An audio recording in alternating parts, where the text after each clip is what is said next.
voilà, commencer. Pardon, monsieur le rapporteur. Oui, bien sûr, vous avez la parole, excusez-moi. Oui, tout simplement, chers collègues, encore une fois, merci. Merci pour la qualité de nos débats et la bienveillance. Encore une fois, merci à chacun. Maruru Maitei, Maruru. Merci beaucoup. Donc nous enchaînons le texte suivant. Et donc l'ordre du jour appelle la discussion de la proposition de loi visant la prise en charge intégrale des soins liés au cancer, au traitement du cancer du sein par l'assurance maladie. Et donc la parole est à monsieur Fabien Roussel, rapporteur de la Commission des affaires sociales pour 10 minutes.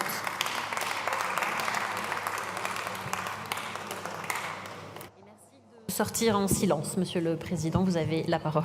Madame la Présidente. On a failli pas parler. Hein.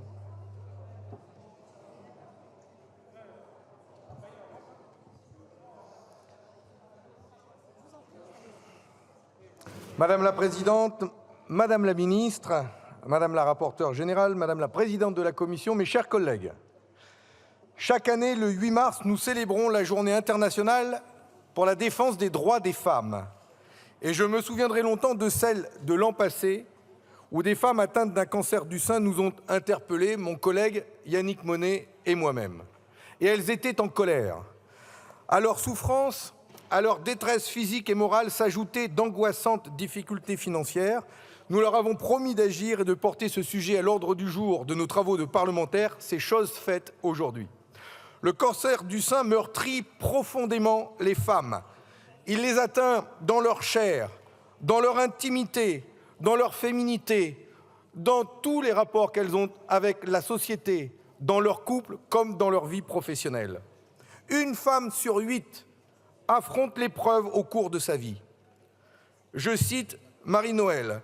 Le 22 juin, j'étais seule quand l'oncologue m'a détaillé le protocole de soins à venir. Elle poursuit.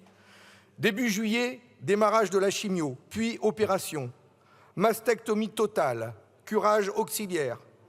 Pas de prothèse, ça fait vide. Oui, le cancer du sein est le cancer des femmes, même si 1% des diagnostics concernent les hommes. Chaque année, 60 000 femmes de plus sont touchées par cette maladie, dont on guérit heureusement de plus en plus souvent, mais qui reste le cancer féminin le plus meurtrier, avec plus de 12 000 décès par an. En 2023, la Caisse nationale d'assurance maladie recensait plus de 700 000 femmes vivantes avec un cancer du sein dans notre pays. Et parmi elles, beaucoup expriment des craintes de ne pas pouvoir assumer des dépenses qui ne sont pas prises en charge et dont le niveau est variable, mais qui se chiffrent en plusieurs centaines d'euros, voire davantage. 1 300, 2 500 euros de reste à charge sont des montants souvent déclarés par les malades et que nous avons entendus lors des auditions. L'attente est donc immense pour venir à bout de telles injustices, et des injustices en contradiction avec le statut protecteur des affections de longue durée, qui affiche une prise en charge dite intégrale du traitement par l'assurance maladie, mais qui en réalité laisse de nombreux trous dans la raquette.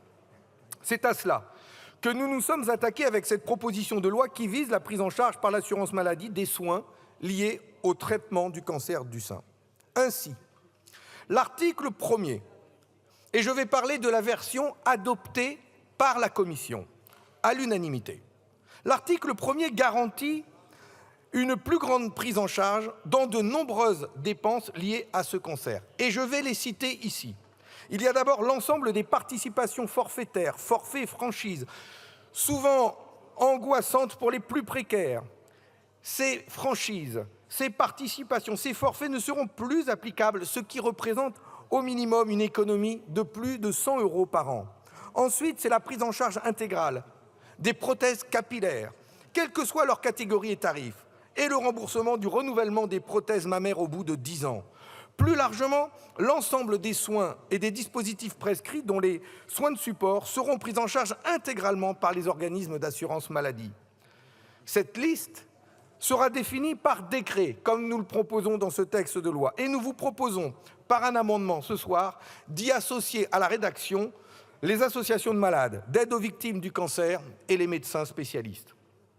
C'est très important, car de nombreux restes à charge proviennent d'achats de produits qui ne sont pas prévus dans le panier de soins, bien qu'ils soient prescrits et souvent indispensables. Il s'agit par exemple, et ils seront pris en charge quand ils seront prescrits, des brassières post-opératoires ou compressives, des mousses mobilisatrices que l'on utilise en cas d'œdème du sein, du thorax, du lymphodème au niveau du bras, des manchons pour le lymphodème chronique qui peuvent coûter jusqu'à 100 € et qui ne sont pas pris en charge aujourd'hui et qui sont indispensables. En cas de reconstruction mammaire, les soutiens-gorge post-opératoires ne sont pas non plus pris en charge. Or, ils peuvent coûter 70 € le premier mois et ils doivent être portés 24 heures sur 24, ce qui fait au minimum 140 € car il en faut 2. Les patientes les plus précaires renoncent aussi à certains soins ou produits parce qu'ils sont trop onéreux. C'est le cas, par exemple, pour les soins de support, dont la liste est établie par l'Institut national du cancer, tels que l'activité physique adaptée, les consultations de diététique, le suivi psychologique ou encore les soins de socio-esthétique, qui sont indispensables pour les patientes, mais non remboursés par l'assurance maladie. Prenons l'exemple de l'activité physique adaptée, l'APA. On en parle beaucoup tous les ans lors du budget de la sécurité sociale. Son efficacité sur les risques de récidive a été démontrée scientifiquement. Et elle n'est pas remboursée par la sécurité sociale, même lorsqu'elle est prescrite par le médecin. Or, il faut compter 40 € par séance pour une dizaine de séances minimum. C'est 400 € supplémentaires restant à la charge de ces femmes. En l'absence de remboursement, les professionnels de l'APA, l'activité physique adaptée, sont parfois des charlatans. Parce que comme ce n'est pas remboursé, n'importe qui peut aujourd'hui exercer et se présenter auprès de ces femmes qui souvent sont affaiblies par la maladie. Elles ont d'ailleurs exprimé leur colère lors des auditions. D'ailleurs, elles le disent, si on avait une pilule dont il est démontré qu'elle réduit le risque de cancer, est-ce qu'elle serait remboursée? Bien sûr que oui. Or là, on ne rembourse pas l'APA. C'est tout cela que l'article 1er prévoit de prendre en charge, tant que ces soins sont prescrits par les médecins. Le signal envoyé aux malades et à toutes les associations qui se mobilisent à leur côté est donc très clair. Nous allons réparer l'injustice que vous vivez. Nous allons vous accompagner. Et l'argent ne sera pas un frein à vos chances de guérison et de reconstruction après le cancer. C'est un pas considérable. Pourtant, il en reste un à franchir, celui qui concerne les dépassements d'honoraires pour des soins réalisés dans le secteur privé, en l'absence d'offres accessibles dans le secteur public.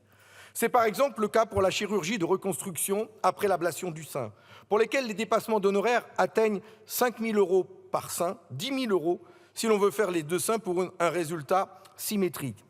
Il en est de même d'ailleurs dans cette reconstruction, de la reconstruction de l'aréole sur le mamelon. Elle est considérée comme de la chirurgie esthétique. Elle coûte cher, elle n'est pas prise en charge. Devant de telles sommes vécues comme une injustice flagrante, beaucoup de femmes renoncent aux soins. C'est le cas pour Marion, frappée par un cancer du sein à 38 ans et dans l'incapacité de faire face à ses dépenses de reconstruction mammaire. Comment peut-on imaginer, comment peut-on avancer dans la vie comment tourner la page, dit-elle légitimement. On m'a associé à de la chirurgie esthétique. Or, moi, je veux me reconstruire, pas avoir une poitrine de bimbo, dit-elle. J'ai 38 ans, je pense que j'ai le droit de pouvoir bénéficier d'une reconstruction sans avoir à me battre. J'ai assez donné pendant la maladie. Ces dépassements d'honoraires sont bien sûr le résultat de politiques de santé publique qui ont conduit à des déserts médicaux que l'on connaît aujourd'hui. Est-ce aux patients de payer l'absence de régulation de l'offre médicale sur notre territoire? Bien sûr que non.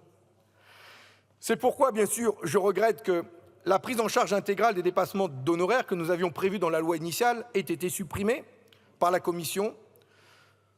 Je comprends que ça l'a été parce que c'est justement un poste de dépenses important pour tous les patients atteints du cancer du sein, mais aussi pour tous nos concitoyens atteints de maladies graves et qui ont besoin de spécialistes ou de chirurgiens. C'est pourquoi j'appelle notre Assemblée à y travailler et à trouver ensemble les réponses adaptées lors du prochain projet de loi de financement de la sécurité sociale. La proposition qui a été faite en commission par la présidente Charlotte Parmentier-Lecocq, que je remercie, a été de lancer une mission d'information sur ces dépassements d'honoraires, en souhaitant qu'elle fasse des propositions, cette mission, et que ces propositions, nous puissions les étudier dans les prochains mois. Malgré l'absence de prise en charge de dépassements d'honoraires, cette proposition de loi, aujourd'hui, telle qu'elle vous est soumise, est une avancée importante pour toutes les femmes atteintes du cancer du sein. Et c'est pour ça que je souhaite qu'elle puisse être votée aujourd'hui telle qu'elle est. J'espère que cette loi humaine et juste pourra être adoptée ce soir et poursuivre son chemin vers le Sénat, puis revenir ici pour être adoptée définitivement. J'espère que d'ici quelques mois, nous pourrons faire connaître cette grande nouvelle aux 700 000 femmes concernées et inquiètes. J'espère tout simplement que nous n'aurons plus jamais à entendre ce que l'on nous a confié lors de l'audition. Entre se soigner ou se nourrir, il faut choisir. Alors j'espère que tous ensemble, ce soir, nous voterons dans la plus grande majorité ce texte qu'attendent tant les femmes atteintes du cancer du sein. Merci à vous. Je vous remercie. Prochaine séance ce soir à 21h30 avec la suite de l'ordre du jour réservé au groupe de la gauche démocrate et républicaine. La séance est levée.